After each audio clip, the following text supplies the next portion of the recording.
So Britta, if you want to start, and people like getting in gradually. Okay, perfect. Okay, so let's start with our workshop that will take around 60 minutes about how to bring your face-to-face training on a digital level. And I will have a presentation, but we will also have situations where I will send something into the chat and you can follow the link and be a little bit more interactive if you like to. And I invite you, of course, to ask questions, especially if you have trouble to understand me. And of course, I'm really curious to hear about your experiences. So whenever you want to drop a question, put it in the chat and I will try to put it in and answer it as soon as it's fitting the situation, or at least in the end. All right, so I will start my presentation for now. And I hope you can see and hear me clearly. Otherwise, also let me know. Okay, so this is a how-to guide. Basically, what I want to do is to make it as accessible as possible for you to apply to your own situation. But before we start, I'd like to give you a bit of a background information about how I came to this knowledge, because I obviously just give you the first-hand experiences that I gathered through the last few months of Corona situation. Generally, I am working as an MIL trainer and also project manager for Deutsche Welle Academy in the MENA region.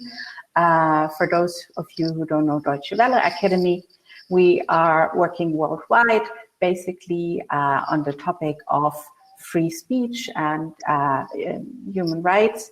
And the MIL concept we want to spread in areas where we want to work with civil society to give them best help to express their own opinions. And for that, I'm working in Palestine and Jordan. And now we also adopt trainings where we teach others how to train e-trainers, given the situation that we cannot travel, that Corona is going on. And yeah, so to make the best out of the situation. For today, I will give you the 5 easy steps to apply to your normally face-to-face training to make it a digital one. Then I will share some general observations that I gathered through the last few months on digital trainings. I also have prepared a case study depending on the time, how we go through, how your questions are. And then hopefully there's some time for Q&A if you have some questions. All right. But first of all, because it was a long day, I just quickly ask you, how is your mood right now? From 1 to 11, pick the panda that best expresses your mood right now in the chat. Just put a number in there so I get a feeling of, do I need to bring in more energy or do you feel like totally exhausted? Okay, first numbers coming in. Someone's hungry possibly or just eating a snack, also good. Someone's like bending their head, thinking about possibly a little bit of daydreaming, also fine. I think I'm somewhere in between curiosity, which I pick with bear number 1, but also a little bit of, well, a mode of it's going to be some dark outside, so it's kind of a 9 situation. Okay, choose the panda you're feeling white with. Good, I see people that are excited. Let's get going. Of course, Corona is a situation that we're dealing with since some months, and it will possibly stay with us also for the next year. So what I want to focus on is either situations where you already planned your projects. For example, with Deutsche Welle Academy, you have a timeline where we plan at least the activities for the whole year, sometimes even 3-year projects. And so we already had workshops and trainings planned for either traveling to countries and so on. And now we are in the situation where we have to think of how to adjust them digitally. But also during the last few weeks, we found the need of having other digital trainings. So you can also apply what we're learning today to new kind of concepts. So when it comes to preparation, which is obviously always key, my first and most important question to you is, do you reach your audience digitally in some way, or are there obstacles? Some obstacles are not as important as others, but we have situations where we work with people living in remote areas, having either no devices or having no digital connection, or have not the ability to write, and so on, or for security reasons, it would be troublesome to work digitally. So this, of course, is the very first question you have to ask yourself. Does this workshop need to happen now during Corona, or do we have to postpone it? And secondly, can I even do it digitally? And if you answer yes, we should proceed. So basically, the first step that you're taking when you're planning your digital training now, you prepare your training matrix the way you would always do, in the sense of thinking about the training goals you want to reach, the methods you want to apply to, also thinking about the media parts you want to bring in, either was it a flip chart that you normally would work with, or moderation cards, or do you work with presentations? And then think about, well, how can I do this digitally? Of course, this training matrix can get very long if it's like a 5-day training. Here is just the start of some MIL training we are taking, so media and information literacy. And you see there's like a welcome situation where people get to know each other, an introduction to the topic, or an introduction to the project and what is going on right now in that project. And then you would introduce the goals of the workshop and so on. So all the basic structures that you can apply to any kind of workshop people are giving, or any kind of training. So once you did that, you're ready for step 2, which is the so-called color coding. With color coding, this is obviously a structure we started establishing in our institution. You're free to choose any other colors, but generally it's important to divide between situations where you are in a synchronous setting, meaning that everybody's meeting at the same time, either in a big group. And so like we are right now, we're in the same setting digitally, we're meeting together. You can see me, you can hear me, even like also the situation where others can see you, see the participants and so on. And this would get the color red, and everybody would know these are the essential minutes that we have to work together. So we have to choose wisely when to pick those situations, because as we all know now, being digital all the time is very exhausting. So the next color would be a synchronous meeting where you work in groups. This is especially important for moments where you want to apply something you just learned, where people should exchange experiences, where participants work together and deepen their knowledge. And the third synchronous situation could be like a coaching for a one-on-one training, where you have the ability to go deeper into personal questions and so on. But of course, as a trainer, if you're working with big groups, you should choose wisely how much time you can apply to that and how it's possible at what time to reach them and so on. So these are the synchronous settings. And then the asynchronous settings, as we call them, would be for individual work time. So basically everything that combines either like practical homework or assignments or tasks for your participants to deepen their knowledge, to try further things and so on. And those are the things we can embrace now when we're working digitally that we normally cannot do so much when we're working with face-to-face situations, because time is always limited. We only come together in a certain amount of time. But working digitally, we can spread our time and we can really make a lot of those asynchronous sessions. And of course, we definitely have to plan the breaks much more importantly than in face-to-face sessions, I would say, because it's so stressful to just hang in front of your computer. So every 60 minutes, by a rule of thumb, we should apply some minutes of a break. Well, once you went through that color coding, comes the next step, but just for deepening the knowledge and also to have some fun, I prepared a little tool that is called a Jamboard, where we maybe can hang out together and try out what I was just describing. Just humor me and follow me to this link.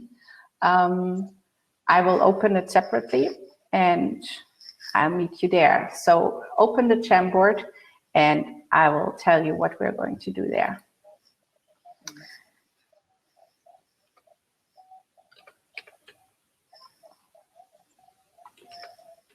Let me just quickly jump to this other window.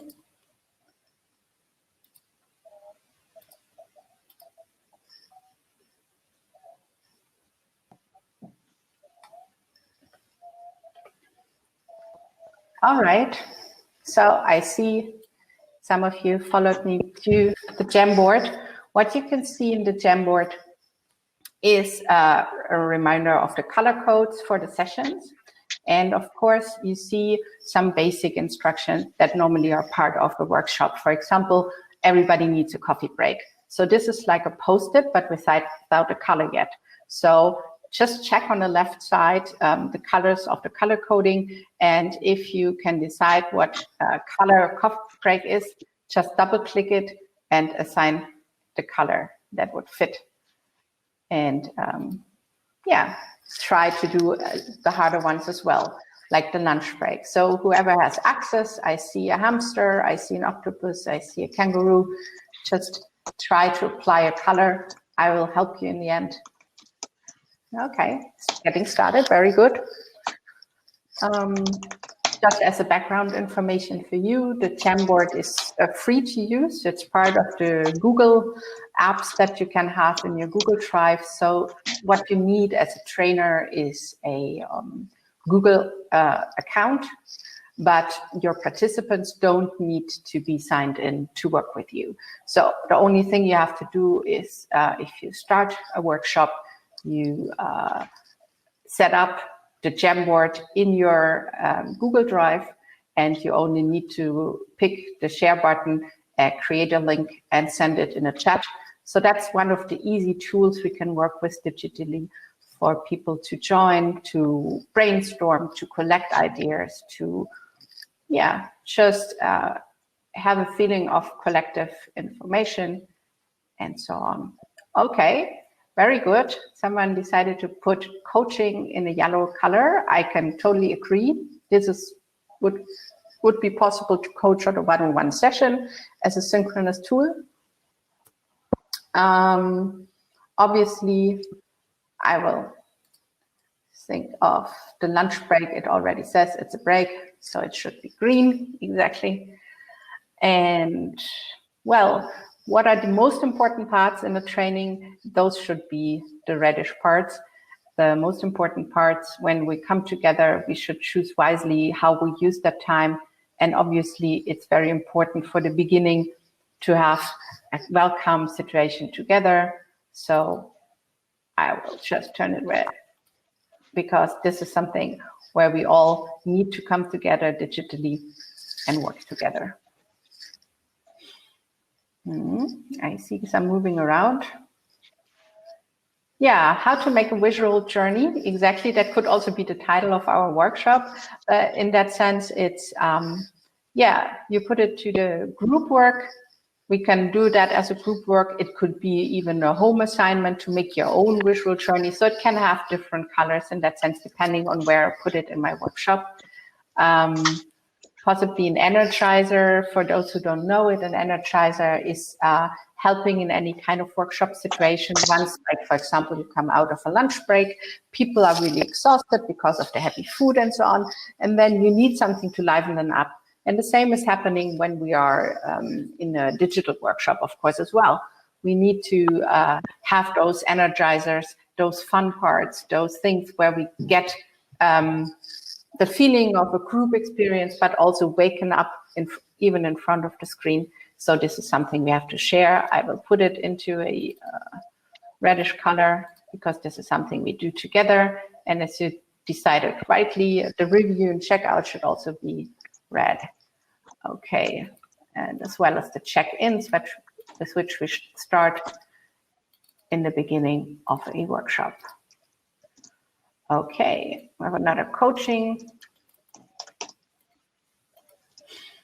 And group work obviously can be a synchronous situation where we either use a digital platform where you can assign groups. For example, with Zoom, there's the situation of breakout sessions. So in a group work, you would prepare works for groups and then assign them to it, give them like a certain amount of time.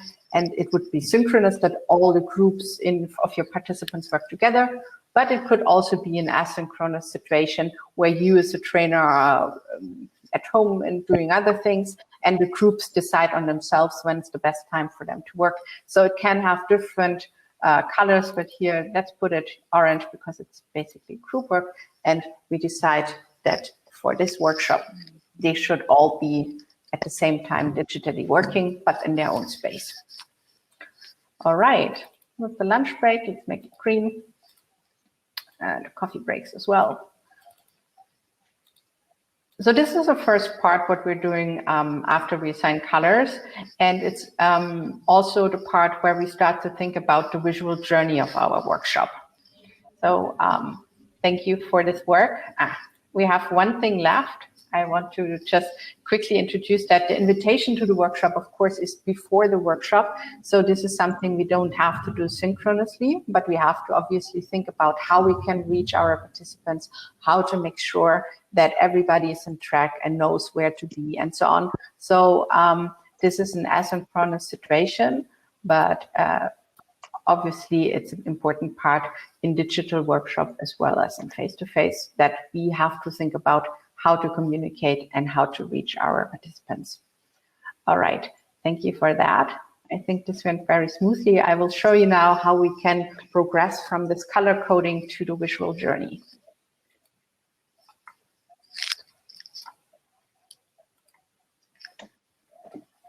And I switch back to the presentation. All right. So yeah, once we applied the colors to our training matrix, it makes it pretty understandable that we don't have to stick with the usual 1 day, 2 day, or 3 day training in a row. We can decide how long a training should be, how often people are meeting, or what their needs are, basically. So obviously, we would say a welcome situation is mandatory, and we should use the synchronous situation. And we can also do the introduction together. But everything that is like possible to outsource, for example, like an introduction to a project or a more focused information, a trainer-centered input can be a video message or can be a handout as a homework and so on. And that way we lighten the time of a heavy online workshop into something rather capable doing like in an hour setting, and then later giving a homework where people can adjust the knowledge and review some information input in a video whenever they feel like it, or when their data or their Wi-Fi or their electricity allows them to. So this makes us more flexible with the training. And so this could be a 5-day training that normally would take place in 1 week. You can spread over several weeks. You can do it in different kind of settings. You can just always orient yourself on the way that your participants need the input. For example, when you have the beginning, obviously with the training, you always have to have more trainer-centered situations. So you would be giving them more time together where people can ask also questions, you can clarify information and so on, and then give them either coding or group coaching or group work situations. And by the next week or the next day or even the next month after some assignment, they can go on their own, they can meet again and so on. So there's lots of possibilities out there how to create your own special digital situation. And the visual journey, that would be just one step. It can be enriched with additional information, for example, which kind of platforms you're using, which kinds of tools you're using, and how you communicate in between. So in the end, you have a real big file of things that you have to remember, especially as a trainer, where you have to think of fallback versions and plan B to Z to just make sure that people will keep on track and you cater to the needs of your participants. Well, and once you finish that, you have to think about all the fun and interactive ways that you can bring in to enrich your digital training. And I don't mean that for just basic entertainment. It's just in our experience after a few months that all the things that we are automatically doing when we're coming together, like sharing the meals, having the coffee breaks together, having jokes in between when we have introductions, or having the small chats left and right when we're sitting at the table working together. We need those kind of situations. We need to create those spaces as well when we're working digitally, and also for the learning situation itself. So there's a lot of tools out there, and I'm sure you already met some of them because you've been part of workshops, or you trained yourself, or you have been invited to either conferences and so on, and you were asked to do some things. And I just am curious, basically, what you have experienced in the last few months of this Corona situation, because we all learned so fast being digital. So what I ask you is, we want to use a Padlet. I'm not sure if everybody's familiar with it. I hope you are. So you can either join through a link, or you can join through a QR code. Right now, I will send the Padlet link in the chat, and then we can meet there, and we should collect what we know about how to make a digital workshop more interesting, more entertaining, and a little bit more like a social situation rather than an experiment. Okay, I will stop the presentation for now, and I will also jump to the Padlet, and I hope you can join me. Let me just try to find it.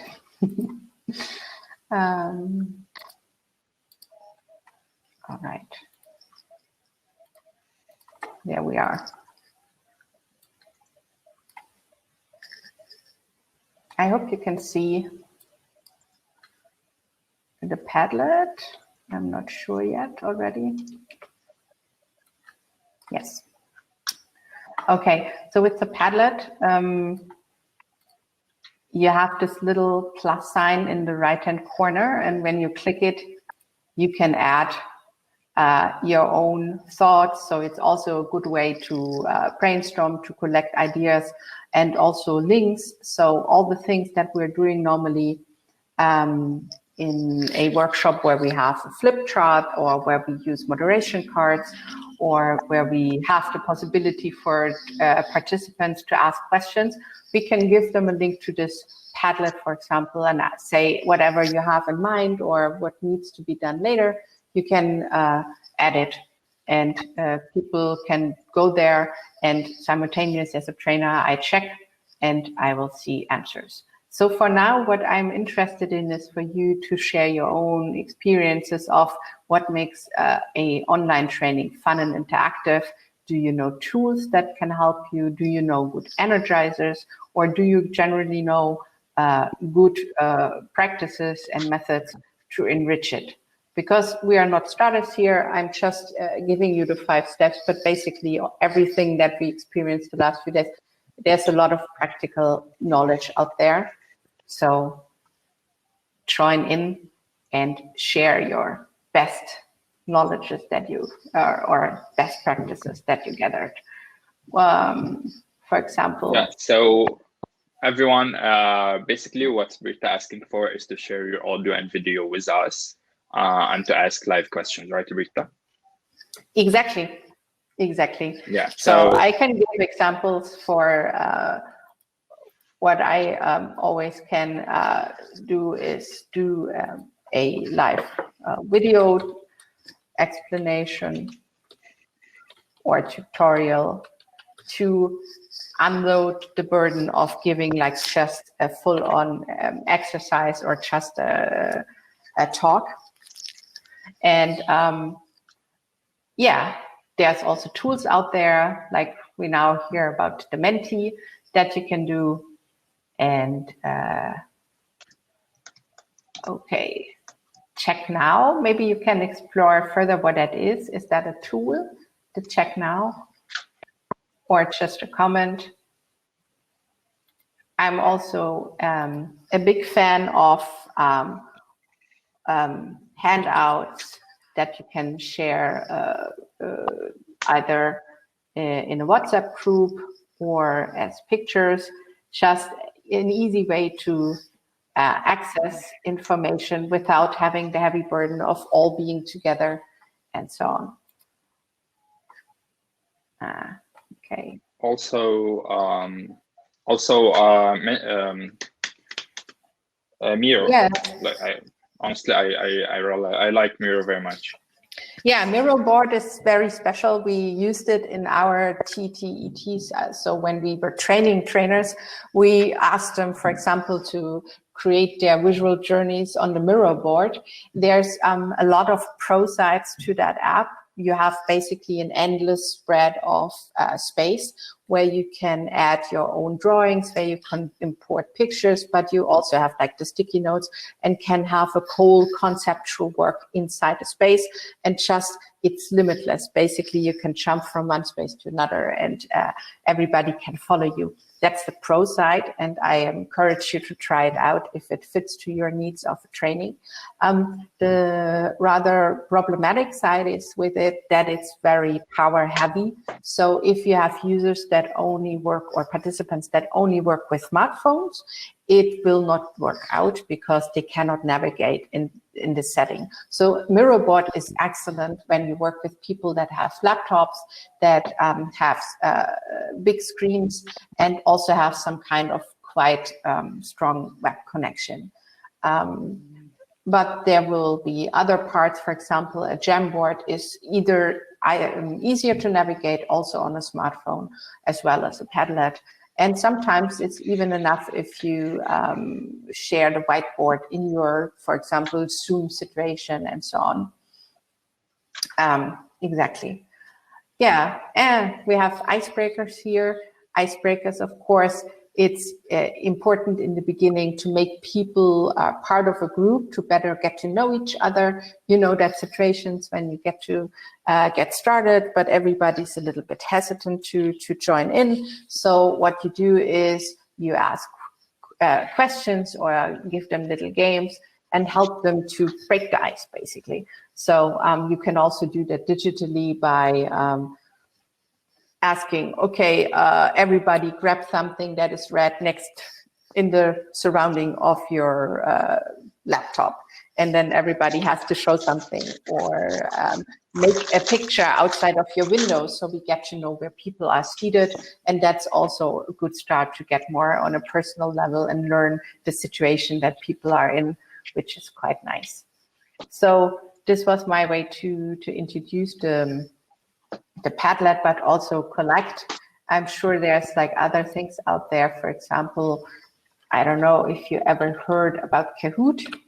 It's a app that is for free in the basic version, and you can make digital quizzes. It was designed for school classroom situations, but of course, in any training situation, a quiz can also always lighten the mood and help people to reflect on their knowledge and have fun with it. But others would say, oh, then it's like a competitive situation. So you have to start getting a feeling with your participants. But in general, there's helpful apps to navigate those kind of things that you normally would do in a direct training. So either Kahoot, or there's a lot of other quiz apps out there. Yes, sorry. did you want to add something? Britta, can you please drop us the link? Yes, of course. I will just quickly. I will put it in the chat just after this little part, and then people can check it out. They also have it in Arabic now, which is super helpful. It took them some time to adjust it to a lot of languages, but now it's basically in the most common languages worldwide, which is very neat. And you have a app version and a browser-based version. So that's also helpful if you have different devices out there. All right. Are there any questions at this point? Otherwise, I would jump back into the last step of preparation. But before that, I will send you the Kahoot link.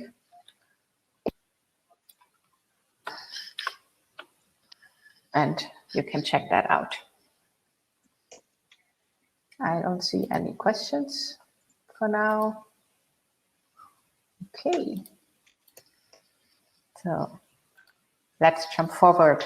So basically, once we established how we bring our workshop together, there are some certain rules that we have to respect with the online meeting.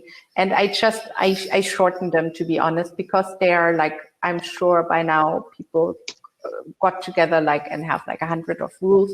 But in general, don't try to just copy your face-to-face meeting into a digital one. It just doesn't work that way. It's a different thing to spend one day together physically than being one day in front of a screen. So you definitely have to reduce and always think about what is really important to share simultaneously and synchronously and what can be outsourced. And even then, do as many breaks as possible and try to bring in visual enhancements. And visually can be so many things, even like using a Post-it and hold it into the camera, giving advice. Sometimes just to have something different is helpful. But of course, a video always works. A graphic, if you can do that, even the basic graphics, just with a pen, sometimes helps more than a lot of words. And like I said, we were already collecting, use social interactions, use icebreakers and so on. And when it comes to the preparation, there's obviously the tech check, you have to know the limits of your platform that you're using, either what is possible for the participants to do with, or the limits of time, or the limits of data that can be exchanged. And of course, when you're doing your workshop, try to silence your other distractions like your phones or an email coming in. Not everybody should see that. Well, and during the workshop, there has to be clear instructions, clear rules of communication, and also some kind of documentation of things that people agreed on or due dates and so on, just to make sure that everybody has access to it and knows all the time what is happening, so that people can catch up. Once you did those 5 things, you're basically ready to get started to dive into, and then you will see that there's a lot of other things to respect. So what I want to go to now is my general observation of the last few months of digital training, just the basics where I think we have to think even further when we're planning trainings. So key of everything is respect your audience needs and obviously their work situation, because this picture is not at all what working remote means generally. In my experiences, either the people don't have the devices that you expect them to have. Most of the participants normally don't have their own laptop or a tablet. They have a smartphone, and not the newest ones, but quite ones that have not that much data or not that much free space to produce material. Also, electricity can be of shortage, or there's a lot of family members in the background. So what do they need to be ready to receive the best information that you want to give them during a training. Maybe it's just a general direction, and then they have to work at night because they have to work during the time, or have to care for their children or elderlies. So figure out with your project partners what would be the best way of contacting them. And also, what is the best way of communication? A second situation that we are often facing is work where people are in remote areas or having trouble to go digital, either for the, as I already explained, the access, but also for security reasons. And generally, I think what we all have trouble with at the moment is to have too much digital situations. So there's also that we are thinking of how to reduce it even, how important is what we're telling compared to giving people free space and not too much digital time that often is taking our energy. And then, of course, choose your platforms and tools wisely. The tools that I introduced right now were very low maintenance compared to the things that are all out there. But in general, next to the platforms that we're using that already come with a lot of possibilities to share material, to share information, we should always think of the simplest ways of reducing it to either 2 or 3 tools, and so make it as few as possible, and also use tools that are already established either with your partners or that you find out are used in the region that you're working in. So people don't have to create too many accounts and always the question with the platforms and the passwords and so on, and feel comfortable using it as well. And of course, evaluate the safety of the platforms. Can you do that in that region? What is common? What is best for your participants? And then the technical issues with the establishment of the apps or the software. Well, and of course, if you have longer running projects or workshops that are over a longer time, you can definitely take the time to bring in more complex tools if they're helping you with what you need to get and work with the participants. But then you also always have to remember that you have to explain them really carefully and really good, because even if you think it's self-explanatory, often it's not. It takes time to get adjusted to it.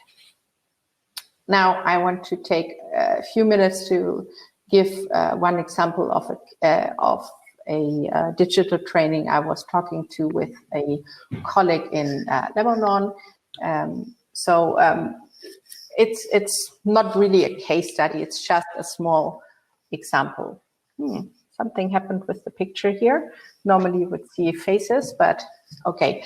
So basically, in this situation, our colleague Taritaki, she's also a MIL trainer for Deutsche Welle, and she's also giving lessons in schools. And obviously during Corona, they switched to blended learning. And I was asking her how her experiences were during the last few months and how they would handle that. And here is just one example of how that looks right now. So generally in that situation, they have a school schedule they have to follow. So the content and the learning goals should be kind of clear. So basically what she has to decide on a daily basis is what is synchronous and what is asynchronous, what their students can do. But also the times were already fixed, like they have to meet 3 times a week for 100 minutes, and the platform was chosen also with Zoom. So this is already a long time to spend together synchronous. And obviously, not all students have laptops. Most of them, she says, have smartphones. So it's a very small display screen that people have, and it's kind of hard to work in that kind of situation if you use more than one tool. So if you're already using Zoom, you cannot jump too much into other platforms. But asynchronously, she said she really explored the personal learning situation. So she would give, for example, each student activities and they can work on it on their own pace. And for that, they had established in her school the Microsoft Teams platform. And with that, they had one place where all the material was stored and all the activities were handed out. So this was like the meeting point where everybody had access to. And then later, they would go on the Zoom to have their 100 minutes of lessons 3 times a week. I just read that 100 minutes on Zoom is not a lot. I do agree, of course, like when you're an adult and you're working like 100 minutes, you have a meeting and so on. But 3 times a week, I think for an intense learning session, it's not equivalent than just sitting in a lesson in school if you take it seriously, and also to bring in real good ways to entertain your students and to make the training goals understandable. But, well, each its own. I think, some people can handle better with it than others. It depends also, of course, on the background. If you have students with a lot of siblings or a noisy home and sometimes electricity cuts, it can get troublesome for them to concentrate. And well, she said she used educational apps as well. And some of the students also have tablets, so they were very much into that. But also there's the trouble of losing some of the kids. Like there's obviously the trouble of having an imbalance in your classroom then, because some have good internet, some have not, some have good equipment, some have not. So this is one of the things that we have to worry about with the digital going on for a longer time, that there's an unbalance that we should try to avoid. And I think the next thing, or the last thing I want to focus on, is the so-called digital fatigue 2020, depending on, well, your work situation. Now, obviously, it's great to have the possibility to connect and to see each other, even though we cannot be in one place. But at the same time, if I go backwards, because that was worrisome for me to read about her statement, was that you get contacted via your smartphone, which is a very personal thing. And nowadays, people might respect your timelines, but other people think like it's okay to contact you at 10 at night and so on. So it's even more important to set the rules, but still often I think we forget how much we need to also sometimes shut down, break out of this digital situation and take some time for ourselves and to breathe. And so this is one of the reasons that more and more people are talking about being fed up, being not happy in front of the screen, and we should respect that as much as possible to make the time that we spend together more helpful for each other. And this is basically the input I wanted to give you. So at this point, I will stop this presentation and just come back to the screen and only see myself, which I think sometimes is also a bit weird to, just work in front of the camera and not seeing the other people. Thank you so much, Britta. Please, yes, anyone want to share their experiences? Please share your video and audio and talk to us live. Yes, exactly.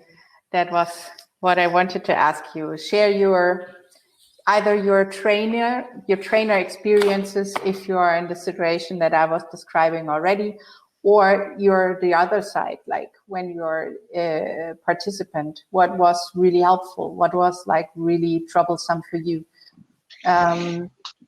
Actually, I wanna say something. I'm working on another project, and we actually not using any of mainstream communication platforms or applications like WhatsApp, Signal, whatever. We have our own platform where we upload the sessions that are recorded. Like if we did a session, if we did a training, we record it on Zoom and then we upload it on that platform. And on that platform, there's a chat, like area chat boxes that we can chat together, communicate from there. And there's an email. And yeah, just like what you mentioned about like WhatsApp, or when someone or the students or the trainees text us on WhatsApp, especially at night, I think we just need to take a breath and just ignore it and reply by the morning, or like just don't reply at all. Reply on the main platform that we're using, just to let them know that we're using this platform, and please don't text us again on WhatsApp or any of these applications, because I think mostly WhatsApp is more personal and enough for this kind of communication. Yeah, I think we established it before as a very personal space, and now it's, even though it's very helpful for international work, it's still it's really troublesome if you have your work intruding into your private space, especially during those times that are also very stressful on the psychological level.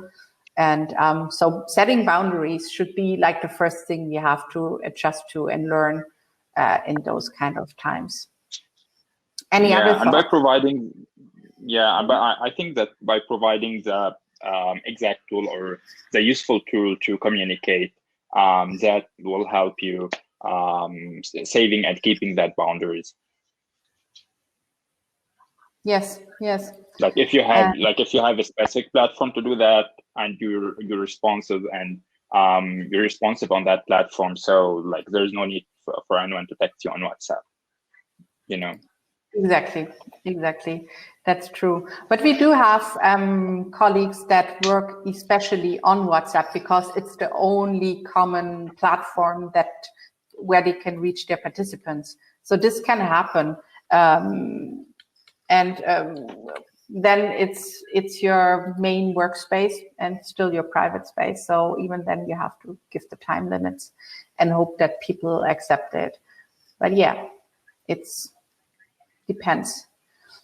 Any other questions from the participant side? Any experiences? Any also helpful tips on tools that people should explore that are helpful? This is the place to share it. I think we have a few new people here. Please, if you have anything to share your audio and video and engage with us with voice on or camera on. Yeah, that would be nice. Apart from that, I can also bring in another thought that I was discussing the other day with some training colleagues, and I think it's also worth mentioning here. One of them said, thanks to digital, we now have even a better way of getting in contact with our audience, because sometimes this trainer felt that with a face-to-face workshop, you don't always reach the people that you want to reach, and digitally it's even easier to have the right audience in front of you. And I thought that was an interesting thought. For example, we are giving workshops for journalists to enhance their knowledge in either working digitally or like more safely and so on. And this trainer said, well, normally the journalists that are really busy and would need that digital safety training, they don't have the time to join us on a 2 or 3 day live workshop because they have to make money and they are really busy because they're really good and so on. Normally it's like students that come, which is also important for them to train, but like not the real professional ones because they're too busy. And now we can really adjust the digital training to the time slots that are needed. So I thought like that's a very interesting thought to embrace that. And of course, to better understand where is your audience for the training that is needed. And but I think that's also on their organizations, right, to provide them with the time to do these trainings and like to provide them these trainings even even like they bring trainings at trainers and do that this kind of trainings in their organization or even online. No, what do you think? Yeah, I mean, like ideally, the partners we're working with know our core audience and will bring in the right people and know their needs. But still, sometimes you don't even know where your audience is. There are certain points where you might be surprised who is out there that you would never have thought of. And I think that can be an interesting point. Yeah. But at the same time, yeah, please continue. Yeah, sorry, go ahead, Britta. I do sometimes feel that because it's digital and often, I mean, like it's for free often, and it's just like an hour here, an hour there. I sometimes miss the commitment of people being in a session that you definitely have when someone takes the effort to drive to a place, to take the time off to learn something new, especially with adult training. I mean, not so much with when your participants are youth, but with adults, like, we all have, I guess, this experience of, oh, this is interesting. I always wanted to learn it. Okay, let's check it out. And then the time comes and the workshop is digital and free. And then you rather, I don't know, watch Netflix or hang out with your partner. So this is something that is also a bit of illusion with the digital training, that it's, even though it's easy accessible, it's not always like so committed. Okay, so now we have someone writing. Yes, it's a comment from our operations manager, Lucy. It's a very interesting topic, I think, our point of view. And I totally agree, Lucy, with you. And I think, Britta, you and Ayman, you tackled this issue like in another meeting we were in. And like I think Ayman mentioned how we are using the amount of money or the funds that we pay usually for travel and for accommodation of all these details and physical trainings. How like and here I think it's the role of the heads of these organizations and the directors of this organization to think of the online learning and the online trainings as a permanent thing that can be very helpful and very less money consuming and more effective. Yes, yeah, that's a very good point. It's true. Yeah, when we had this session, I was also thinking further of like, how can we create it in the future that we really adjust the money wisely, not traveling as much, really embrace what we learned during those digital days now. And because there have been a lot of good experiments, but also there have been bad experiments, and we have to talk more about what is working and what isn't, and for whom it's working, and then adjust in our future plans on how we make trainings and workshops. But in general, I like the comment that I was trying to read and talk at the same time. Not a good idea, but in general, what I think, there's a big learning effect that has to happen on the organization side when it comes to the planning and the providing and the adapting, especially with the digital training. For example, when I work with Deutsche Academie, we have this part where we can train each other further in the digital skills. So we have this training for Train the e-trainer. And on that level, everything I shared with you, I learned there, and then I applied it in my projects and so on. But of course, having that training with people seated in Europe, we have other circumstances. People have their work laptops and have a smartphone and have a secure digital Wi-Fi connection and so on. And then we're working in Palestine or Cambodia or wherever, and we are training other trainers that then work with the core audience. So when we are working with the trainers, we can also provide them with laptops, or we can make sure that they get the digital line. But at some point, when they keep being the multipliers to the next level, at some point we cannot talk about the same things anymore. So I can teach someone to use Miro-board, I can teach someone to work with a Padlet and so on, and then they work with people that only have 10 minutes in a week and only have a smartphone and only can listen but not read, or and so on.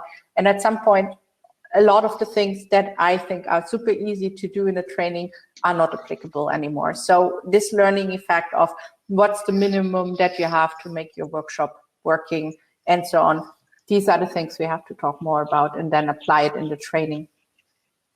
Yeah. And also work in our organizations to have a better overview of the circumstances before we set up the projects. All right, so it's 3 minutes left. Yes, I think that's it. Thank you so much, Britta. Unless anyone has any comment or question or anything you want to share before we close this very informative session.